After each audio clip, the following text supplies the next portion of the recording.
Good evening, everyone. Assalamu alaikum. Greetings of peace. My name is Dr. Hassan Abu Mary. I am here representing IMANA, the Islamic Medical Association of North America. I'm the chair of the chair of the Students in Residence Committee and board member. Today, we're doing part of our educational series. We're going to be discussing controversies in preventive cardiology, and we are very lucky to have with us the speaker for tonight, Dr. Tariq Haddad. Dr. Haddad earned his medical degree from the Cornell University and pursued his internship and residency at the University of Virginia Hospital. He completed his cardiology fellowship at Johns Hopkins University and subsequently pursued additional cardiac imaging research training at the National Heart, Lung, and Blood Institute at the National Institutes of Health. Some of you might know it as NIH. He is currently a practicing cardiologist at Virginia Heart, a large cardiology practice in Northern Virginia, where he serves as director of research, leading numerous international clinical trials at the forefront of cardiology, research in cholesterol, lipoprotein A, heart failure, and atrial fibrillation. He is leader in two large international clinical trials investigating a treatment of the most common heritable lipid condition, lipoprotein A, and has served as a principal investigator in over 40 different published cardiology clinical trials, with multiple publications in lipid research. He also serves on the core faculty at the Nova Shar Heart and Vascular Cardiology Fellowship Program and as an assistant professor of medical education at the University of Virginia School of Medicine, winning multiple teaching awards by the House staff over the years. We can spend a lot of time talking about your accomplishments, Dr. Haddad, so thank you again for being here. The goal is for us to talk about changing lipid goals and the guidelines, some commonly discussed concerns brought up by in terms of lipid management, side effects, who should get additional imaging and screening, supplements, hypertension management. So really interested to hear what you have to say tonight. Take it away. Thank you so much, Hassan. Thank you. Welcome, everybody. This is the topic today. Let me just get my slides up here. But this is an issue near and dear to my heart. Something I do every day.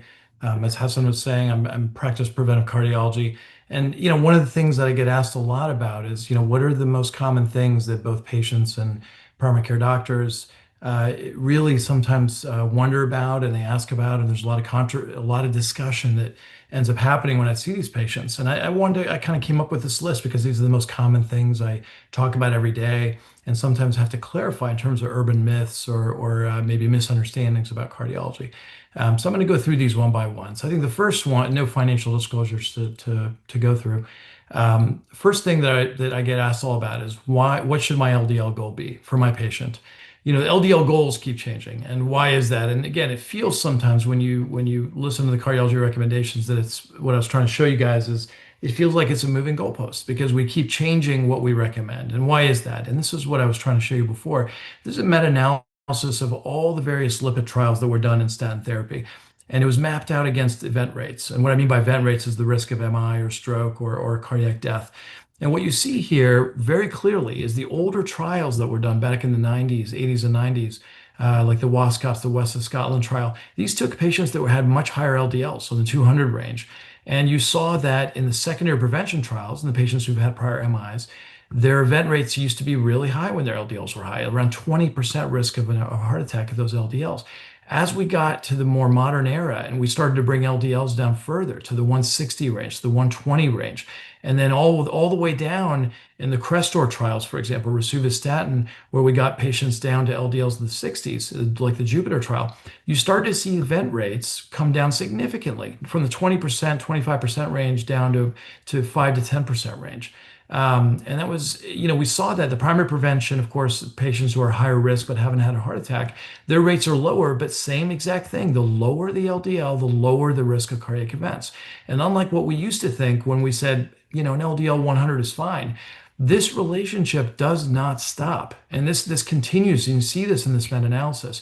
In the most recent trials now with Repatha and PCSK9 inhibitors and adjunctive therapy, we're able to get LDLs down to the 30s. And you still see this exact same curve. The lower the LDL, the lower the risk of cardiac events.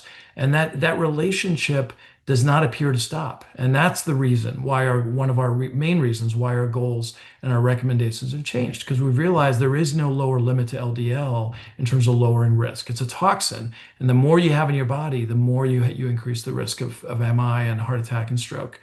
Um, so what else? What other lines of data do we have? Well, this is a really interesting study published a couple of years ago. I was involved in this, and it looked at this was taking a subset of the patients that were enrolled in the big Repatha trials. And Repatha, of course, is a PCSK9 inhibitor, lowers LDL about 60 to 70%. And what you see here, which is really interesting, is that in that trial, the patients started with LDLs around 90, and the average LDLs came down to the 30s. So they asked a very simple question in a subset of those patients. If we look at ultrasound, intravascular ultrasound, look for plaque regression of plaque, when does that regression of plaque happen? And what they found in the study is that over 90% of patients, that regression of plaque, the shrink of plaque that you have in your artery, starts at an LDL 60 or lower. So it's again speaks to the fact that there's no lower limit. You got to get the LDL down to very low levels to really start to see plaque regression that can eventually translate to less heart attacks. And almost all lipid-rich plaques, as you can see on the right-hand side of the slide, will go down with an LDL under 60. So then how did this all get incorporated into the guidelines? So we have three lines of recommendations. The most up-to-date ones are the European guidelines. And this is a busy slide, but I'm going to point out a couple of things. What this shows, to my point about the controversy about how, what are our goals, what they should be. And it's really stratified by risk, as it should be. The higher your risk, the more you should lower your LDL. So if you take the most extreme end of the equation here, the very high-risk patients who keep having events, we want their LDLs as low as possible, under 40 potentially by the European guidelines. And patients who are considered quote unquote very high risk, those are people with underlying coronary disease, those who have an estimated risk of over 20% for an event by the various risk scores that we use. If you have a bad family history and you have other risk factors, if you have bad kidney disease, and if you have diabetes that's been going on for over 20 years, these are patients most cardiologists now recommend you should be getting to 55 or less on your LDL because their long-term risk of an MI is much, much higher. The high risk patients who were okay with an LDL 70 are somewhere in the middle. So they're diabetic, but they've only had it for 10 years as opposed to 20.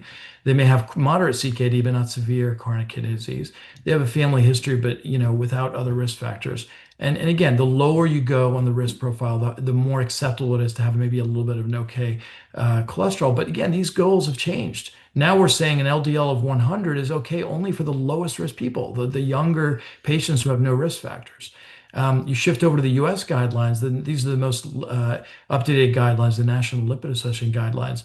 And you can see here, it echoes the European guidelines. The highest risk patients, those with heart attacks, who've had strokes, who have peripheral arterial disease, who have a lot of risk factors, long-standing diabetes, LDL goal is now 55 or less. And it's only the ones who were okay with 70 are really, again, not at the highest risk people. Diabetics, but haven't had it for a long time. Asymptomatic coronary disease, maybe a calcium score that's positive, FH or familial hypercholesterolemia. The details don't matter as much as the general concept that the higher the risk, the lower we like to lower LDL. And the highest risk patients should really, by the guidelines, be lowered to 55 or less. And then the American Cardiology, American Heart Association guidelines also echo this.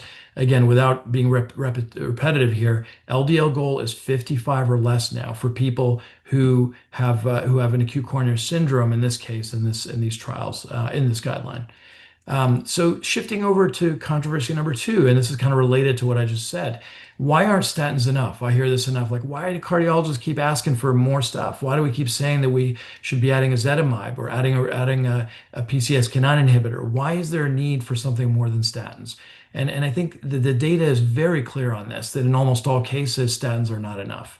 And I'm going to show you a couple lines of evidence for that. So the first is, what is that quote unquote residual risk? In other words, how much do they still risk by just being on statins and having an LDL that's kind of acceptable? This is a really nice meta-analysis of the most well-known trials, Prove It, TNT, Ideal, Search. These are all statin trials.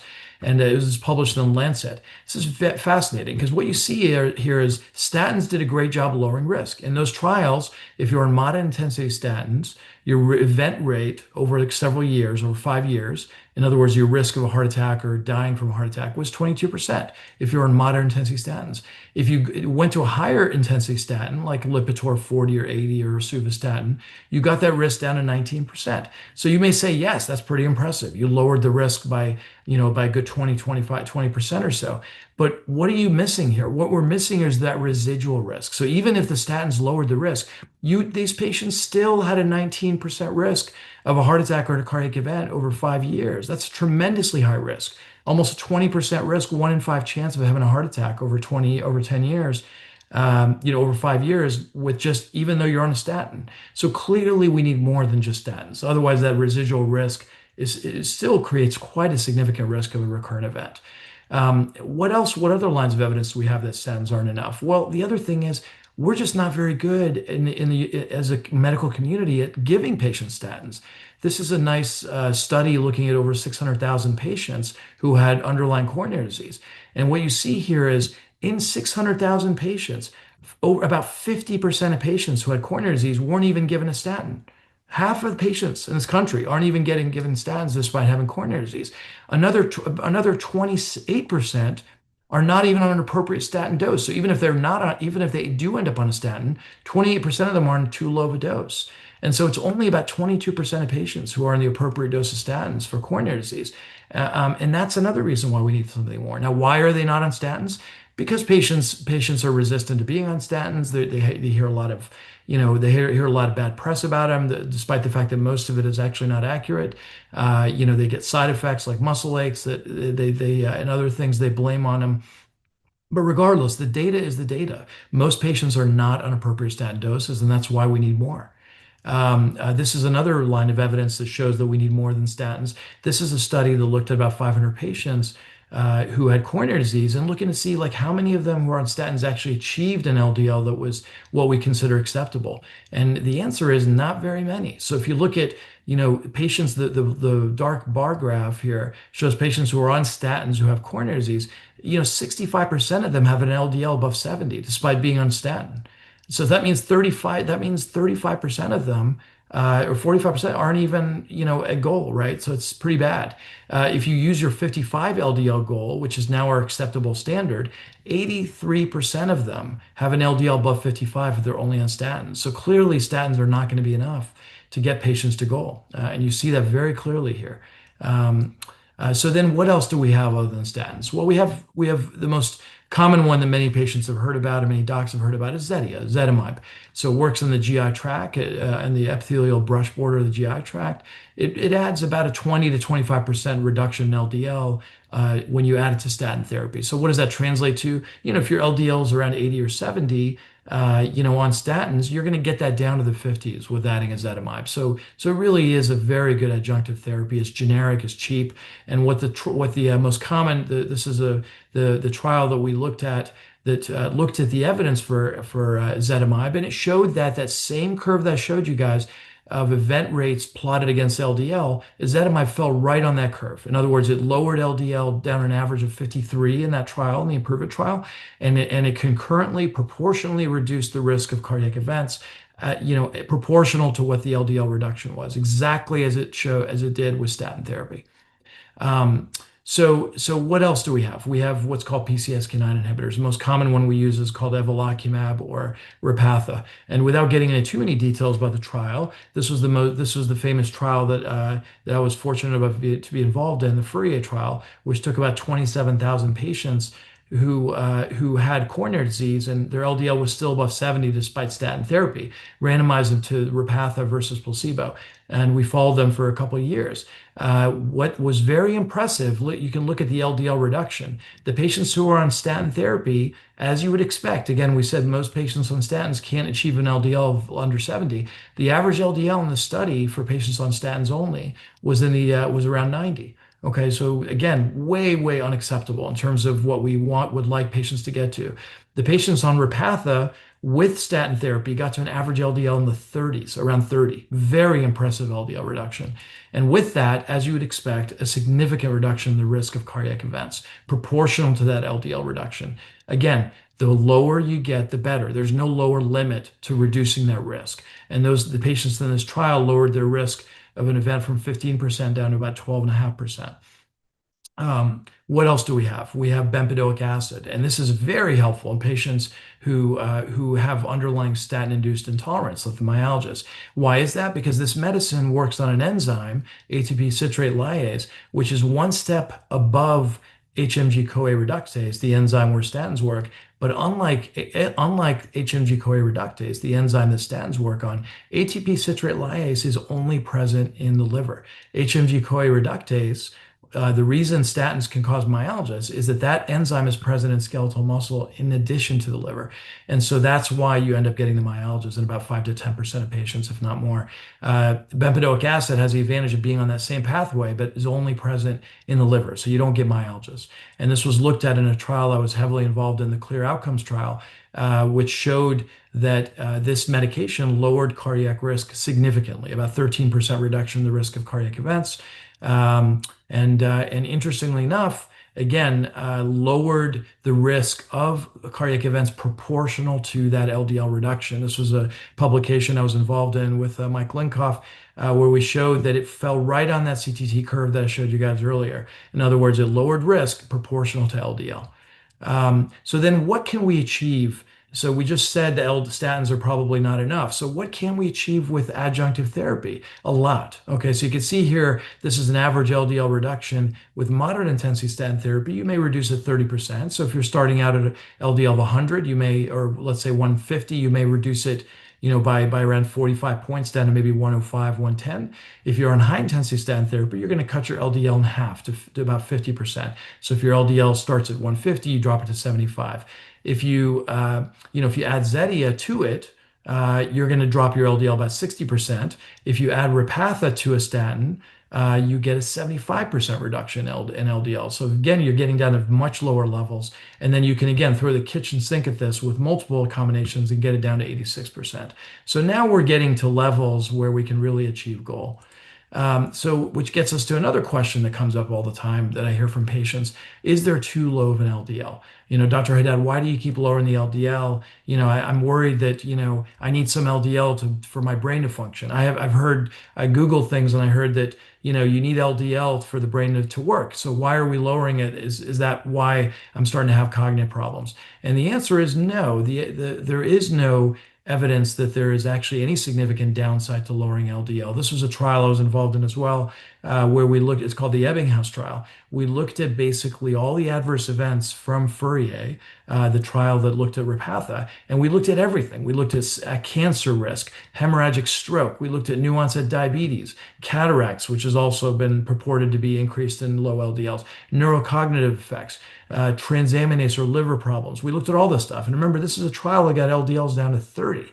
Okay. And what you saw in that trial is in the safety portion of the trial, adverse events were not increased at all. So in an LDL, in the purple bar graph is LDLs in the 20 range. Okay. No increase in events. Okay. In adverse events. And then you go up, the blue one is in the neighborhood of 50. The green is in the 70 range. Orange is higher and so on. Literally no increase in cancer rates, even at LDLs in the 20 range. No increase in cataracts, no increase in diabetes, no increase in adverse events at all.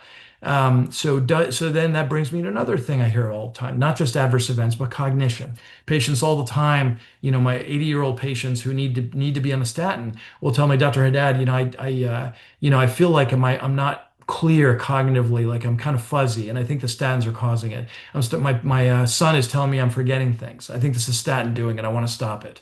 So what is the evidence about cognition with LDL, with statins and LDL? And the answer again is very little. There's actually no evidence, no good evidence that's in terms of hard data. It's all basically correlation, not causation. What you see here is this is a sub-study called the Ebbinghaus trial that I mentioned, where we actually had patients in our office getting extensive neurologic testing. We had iPads that we'd show them, we'd have them do finger to nose touch, we'd have them do memory tricks and recollection. We would do spatial paired associated learning. We did all this kind of stuff, spatial working memory. And you can see here, regardless of whether your LDL was in the 30s or in the 70s, there was no effect on cognition at all. And so what you're probably seeing here, and what a lot of patients are noticing, is they're getting older and they're getting memory issues. And what are they blaming? They're trying to blame it on the statins, understandably, because they're looking for something that's reversible that can maybe make their memory better. And they're not realizing that getting older often is associated with memory issues to begin with. It's not the statin causing it, and it's certainly not getting your LDL down to the 30s, as we could see from this study. So the bottom line is statins do not result in improvement or deterioration of cognitive function, irrespective of baseline LDL, and neither does any other cholesterol medication that lowers LDL down to lower levels like Repatha. So the fifth controversy I want to go over is, when do you shifting over a little bit away from LDL, when should we get a calcium score? I hear this all the time from docs. You guys sometimes recommend calcium scores. I'd love to know who are the right patients for getting it, because they do have some radiation. You don't want to be getting every single patient a calcium score. So who's going to benefit? Who's going to really get a benefit in terms of risk reduction? This is a really nice study published by Matthew Budoff. That's kind of a sentinel study in this case, and it looked at why we use calcium scores. And the reason is because they profoundly predict your risk. And you can see on the left part of this slide, what does it predict in terms of your 5-year mortality? Well, if your calcium score is 0, in other words, you have no plaque. Remember, the plaque builds up over 10 to 15 years before it develops into a cardiac event. So calcium scoring is picking it up earlier. If you have a calcium score of 0, your 5-year mortality, you're essentially almost immortal. You have a 99.4% survival at 5 years if you have a calcium score of 0. If your calcium score is above 1,000, your mortality, your survival is 82% over 5 years. That's actually quite impressive how much it predicts your mortality over 5 years. And this is not a risk of heart attack. This is a risk of death. So really very strong correlation with outcomes. And that mortality extends out 10 years, 15 years. Often I quote to patients, if your calcium score is 0, your risk of a heart attack over the next 10 years is under 1%. I mean, that's a very low level. So it's profoundly predictive of risk. And that risk, as you can see on the slide, is independent of your age, right? So if your calcium score predicts your survival, whether you're under 40 or 49, 40 to 50, whether you're in the 60s, even in your 80s, you can see the curve stratify by what your calcium score is, whether it's low or 0, or whether it's in the 1,000 range or somewhere in between.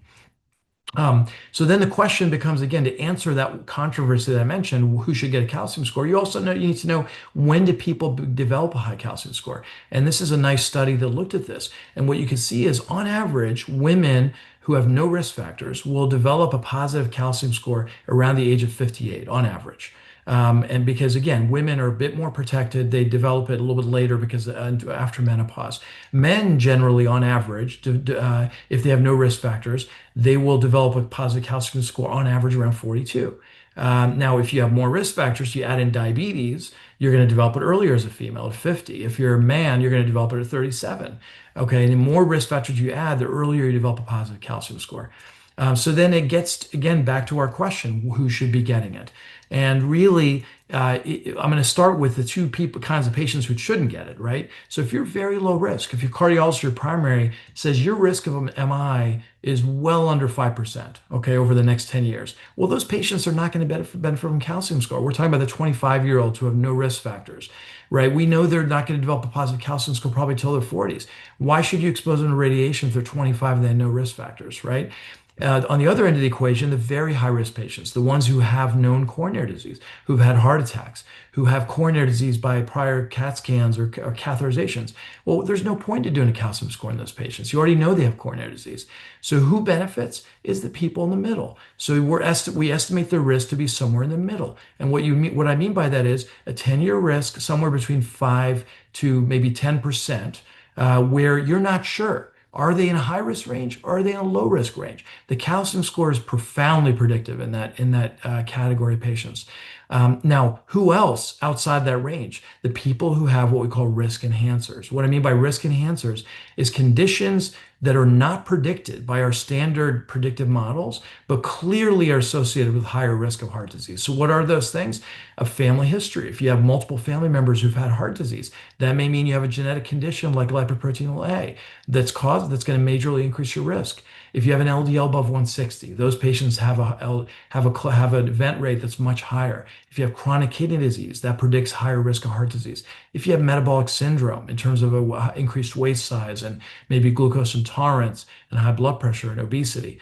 If you have a particular condition with women in terms of preeclampsia or premature menopause, these are known conditions that in women increase their risk of events over their entire lifetime, regardless of what else they do. And so it's very important to take those conditions seriously and realize that those people probably need a calcium score to further predict their risk. If you have an inflammatory disease, you have Crohn's disease or ulcerative colitis, rheumatoid arthritis, psoriasis, HIV, these are conditions because of the inflammation affects their arteries. These are conditions that significantly increase the risk of MI. And then certain ethnicities, of course, very relevant to my listeners who are Muslim, because a lot of you are South Asian ancestry. We know that South Asians have a much higher risk of heart disease, mainly because they have a higher risk of having elevated lipoprotein A.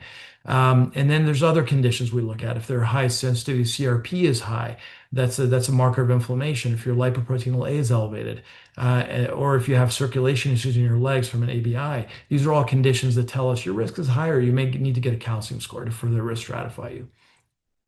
So who else would qualify? Would probably be somebody I would think about a calcium score for. Patients who are really reluctant to start statins. This happens to me all the time. They absolutely should be on it, but they don't want to be on it. They refuse. They've Googled things too much. They won't listen to anything I say, even when I go through the data patiently, but they still say, look, Dr. Google's telling me that I shouldn't be on a statin. It's bad for me. Well, then in that case, a calcium score is helpful because I can show them that their calcium score is high and I can more accurately tell them how high their risk is. And that may prompt them to have behavior change and start a statin. Patients who are concerned about reinstituting statins, patients who are older who maybe don't have a lot of risk factors, but they're older and they really want to know more because they're trying to reduce their polypharmacy. Would they benefit from statins? And those are patients I often will check it in. And then, of course, the ones I just mentioned, the middle-aged adults who have that intermediate risk, where it's really going to help me know with more precise accuracy what their risk of heart disease is. So bringing me to another controversy that's very common is doc, I hear that statins give you diabetes, and I hear this from primary care docs all the time too. Maybe I shouldn't have this patient on a statin because it can cause diabetes.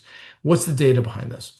Well, the data is it doesn't typically take patients who are non-diabetic and makes them diabetic. What it does is it through the metabolic pathway of where the enzyme works, it can slightly increase your blood sugar on an average hemoglobin A1C of about 0.1. So what does that mean? Diabetic means your A1C of 6.5. So it's not taking somebody who's not diabetic and magically making them diabetic. That's not what it's doing. It's taking patients who are inevitably going to become diabetic anyway. Their A1C is 6.4, okay? And it makes them, on average, diabetic about 3 months earlier on a statin than it would if they were not on a statin. That's what it's doing. It's not making somebody diabetic. It's slightly increasing their glucose intolerance. And it's in patients who are inevitably going to become diabetic anyway. And the thing I always tell patients is for every one quote unquote new diabetic that happens, in other words, somebody who develops diabetes 3 months earlier, you're preventing 5 MIs by being on a statin. So that's a no-brainer. It's not it's the benefit far outweighs any small increase in blood sugar. And I make that point clear to patients all the time. So then the other questions I get all the time from patients that I consider controversy is, you know what, I don't want to try statins. I want to do something natural. Doc, I do a lot of supplements. I'm good about exercise. And, isn't it good enough that I'm taking statins? That I apologize, that I'm doing that I'm using my supplements. And so what data do we have for that? And the bottom line is that they don't work very well. This was a really nice study called the SPORT trial published a couple of years ago. Took about 200 patients with high cholesterol and higher risk for heart disease, randomized them to Crestor, rosuvastatin 5, or placebo, or one of 6 supplements that we often see patients use: fish oil, cinnamon, garlic, turmeric, plant sterols, or red yeast rice. Red yeast rice, of course, is a naturally occurring statin that's not regulated, so it's at very, very low levels. It's oftentimes homeopathic doses. And these are all things that a lot of your patients are going to be taking. I mean, my father used to take garlic in incredibly high quantities, despite what I would tell him about the lack of effect, because he thought it was helpful. So, would this do these things work? And what the study showed in an objective fashion is that none of these other things, fish oil, cinnamon, turmeric, red yeast rice, none of them, you can see this is the change in LDL on the right-hand side of the slide, no effect at all on LDL with any of these therapies. The only thing that made a difference was rosuvastatin. Crestor, shocker, lowered LDL significantly. You can see the difference between rosuvastatin and the others. What you see, what's interesting too, I want you to look at the yellow part of this curve. This is garlic. Garlic not only didn't lower LDL, it actually raised LDL. It raised LDL significantly, actually. And so for what I tell patients is for patients insisting on taking fish oil, cinnamon, garlic, or turmeric, or plant sterols or red yeast rice as a substitute, we now have objective data, and I show this to them. These supplements have no effect on LDL. In the case of garlic, actually a small increase in LDL compared to a 35% reduction in LDL with just 5 milligrams of rosuvastatin, which is really a baby dose. So shifting over to, I'm going to wrap up here in a second, just so we can have more of a discussion. I'm going to shift over to the blood pressure controversies that come up because the newer public blood pressure guidelines just got published this year, actually. So we've had a big change in how we treat blood pressure. So one of the controversies I hear is, what should my blood pressure goal be for my patient? It used to be I'd say 140/90 all the time. That's what a lot of docs think that is, and the guidelines this year changed. We now suggest that in the majority of patients, they should be a 130/80 or less. Now, why is that? This is a predictive model looking at your 10-year risk of cardiac events, depending on what your systolic blood pressure is. And you can see here, you can see here very clearly that regardless of what your cholesterol is, of course, the higher your cholesterol, the higher your risk. But in addition to that, if your blood pressure was in the 110 range, your risk is much lower than at the 130 range, much lower than the 150 range, and again, the 170. So that risk really is at the lowest, not at 140, but really at 110. And you see this in females and in males. So it really is an added risk factor. It is not just cholesterol, and it's not just blood pressure above 140, but anything really above 110 is really going to slightly increase your risk. And so based on that, this is fresh off the guidelines just from a couple months ago. This is taken from the guidelines for blood pressure of the American Heart Association. And you can see here that in the vast majority of patients, okay, if this is the flow chart that you should be following. If your blood pressure is 140/90, you got to start medicine, okay? And then it's a risk-based threshold. If they have underlying heart disease like stroke or CAD, it's a no-brainer. You got to go for 130/80 or less. If they don't have those things, but they have diabetes or chronic kidney disease, you also should go to 130/80 or less. Okay. If you don't have any of those things, you're not diabetic, you're not chronic kidney disease, you don't have heart disease, you're lower risk, then it's acceptable to use lifestyle to get them down to 130/80. But you really should put a timeline on it. If it doesn't get down to 130/80 or less after 6 months, you really should start thinking about medications. And then wrapping up with two more controversies. I'll just go through this a little bit more quickly. So who do we look at for high blood pressure where we should say it's not just standard high blood pressure, it's something else. And the guidelines address this. So what are conditions that tip me off as a cardiologist to say, you know what? This is probably not standard blood pressure. I should really start thinking about something else. Well, if they're requiring multiple drugs, 3, 4 drugs, okay, that's a sign that it's not standard blood pressure. If they have an abrupt onset of high blood pressure, so they were 30 years old and then suddenly their blood pressure shot up, okay, that's a sign there may be something more. If they had high blood pressure less than 30, that's a sign of, I see this all the time actually, that something else is going on. They have sleep apnea, they have something else. If they have a really malignant hypertension or accelerates significantly, if they develop diastolic high blood pressure in older adults, like greater than 65, because older adults typically develop systolic hypertension. The first number usually is high. If they have unexplained low potassium levels, that's a sign that there's something else going on, aldosterone issues. If they have symptoms of sleep apnea, insomnia, or daytime sleepiness, that's a sign that sleep apnea is causing it. It's extremely, extremely underdiagnosed condition, sleep apnea, in people with high blood pressure. It's very common, especially with how much obesity we have in this country. If you have an early onset stroke, if you have an adrenal nodule, or if you have a family history of aldosteronism, these are all things that tip me off that we should do something more than just treat the blood pressure. We got to look for other things. And then finally, wrapping up, I hear this all the time, should I rely on home blood pressure readings? Is it okay to listen to to the blood pressures that the patients are bringing in to the office, or should I throw them out and just use the blood pressures in my office? And there's actually now data on this and guidelines. And the guidelines are very clear that we should be utilizing home blood pressures as an adjunct to our office blood pressures. We always have to remind patients how to do it appropriately. They got to be sitting for 5 minutes, right? They can't be rushing around, cooking something, doing multitasking, doing five things, and then checking their blood pressure. They got to be sitting quietly for 5 minutes. They got to have the cuff at the level of their heart, and essentially make sure they're using an arm cuff and not a wrist cuff. And they should get about two readings when you're making changes, but not do it so often that patients are getting stressed about it. And then and I tell patients just, bring a couple weeks worth of measurements before your next visit so I can look at this and use it as an adjunct to see, really how well controlled your blood pressure is. And this is now reflected in the guidelines. This is just as of a couple months ago. You can see here the 2025 American Heart Association guidelines very clearly state, quote, among adults taking antihypertensive medications compared with usual care, home blood pressure monitoring use improves office blood pressure control when used in conjunction with other interventions. And this is now a class 1 indication that you should use these as an adjunct because they clearly in the data show that you can control blood pressure better and more accurately. And that's it. I just want to wrap up and just give a chance for anybody to ask any questions. And I'm always available anytime if you want to email me. I'm passionate about mentorship, and I'm always happy to mentor any of you in the audience who would like any mentorship or advice. Dr. Haddad, thank you for that compilation of awesome and up-to-date insights on preventative cardiovascular health. I'm an anesthesiologist and interventional pain physician myself, and I think it's particularly fascinating. I think at the beginning when you were mentioning some of the studies where you can visualize kind of the changes with LDL control, like with the ultrasound study, and seeing that after crossing, I think the threshold, I think you said of 60, you can see reversal of atherosclerosis. And I really liked how you touched on the calcium scores as well.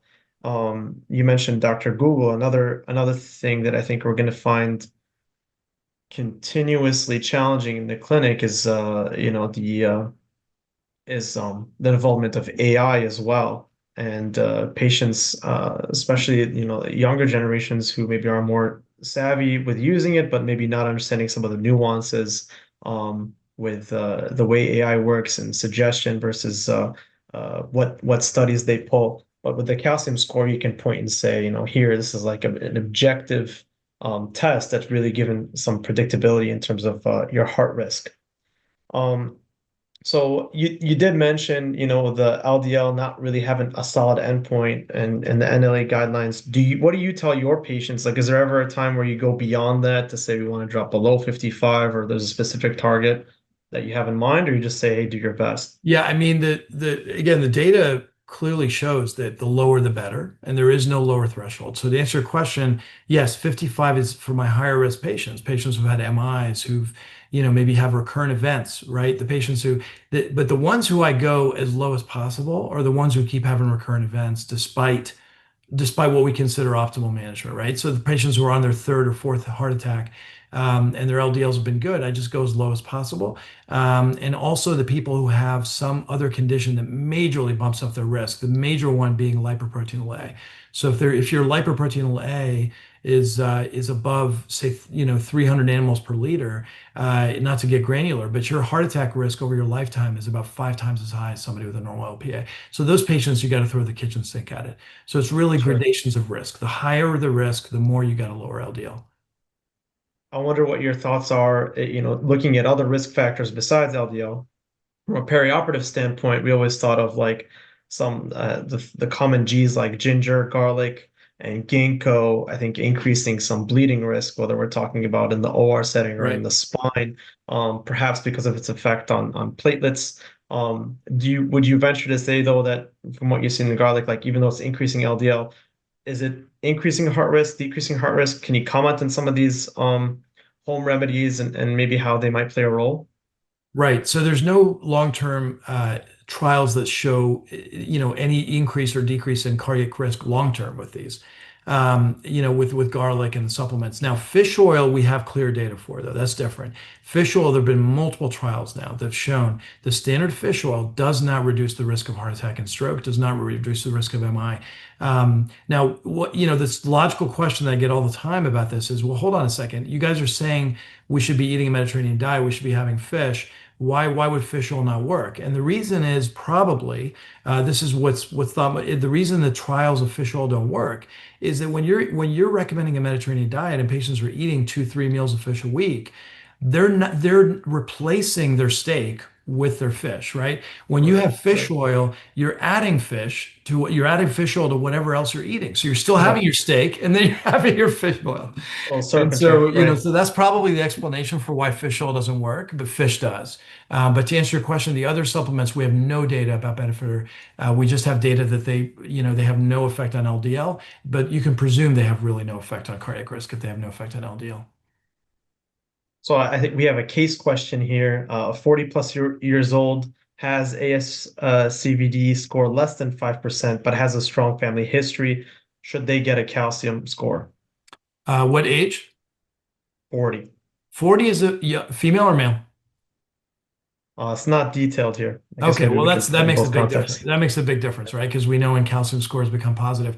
For a 40-year-old it depends on how extensive the family history. If it's a pretty significant, if it's an uncle, probably not. But if it's multiple direct relatives, parents or grandparents, where you're thinking about something like lipoprotein A, I would not just get a calcium score to get a lipoprotein A because that would majorly change my management. If they have a high LPA, it's going to triple their risk of heart disease over their lifetime. But a calcium score in a 40-year-old that's if it's a female, probably not because it's going to be negative. And but if it's a male, I probably would. And the female, I would wait till 45 or 50 probably, just again to spare them that radiation. But if they had that family history and the calcium score was 0, then I would tell them to check it again in 5 years because they have that family history. So it's not like they're out of the woods for their lifetime. I would recheck it in about 5 years. Good to know. Would your answer change if that female was postmenopausal? Like say she had early Yes, menopause? yes. If they're postmenopausal or if they had preeclampsia, it would change. Yes. Yeah. Good question. Um, Yeah. and what would you say about cardiovascular exercise, especially like in the elderly population? A lot of times as part of like trying maybe some patients who are non-adherent to medication or would prefer not to, um, but also in the aging population, they have their mechanical limitations too. Do you have any sort of recommendations on cardiovascular exercise, especially like in the aging patient?